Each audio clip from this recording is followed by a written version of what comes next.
How to stay positive when you're broke. No one talks about this.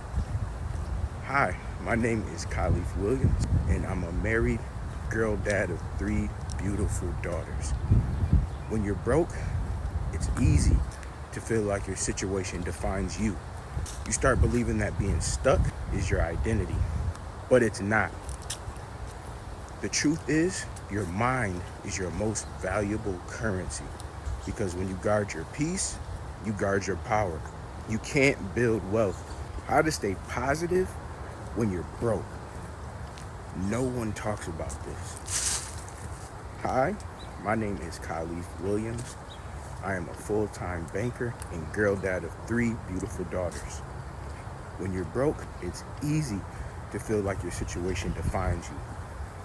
You start believing that being stuck is your identity, but it's not. The truth is, your mind is your most valuable currency, because when you guard your peace, you guard your power. You can't build wealth from frustration. You build it from focus, vision, and stillness. So instead of asking, why me?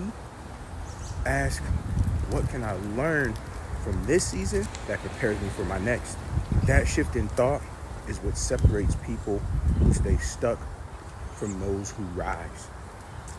If you're ready to shift too, the blueprint at getdailypayments.com walks you through it step by step. Protect your peace, learn the system, build your freedom.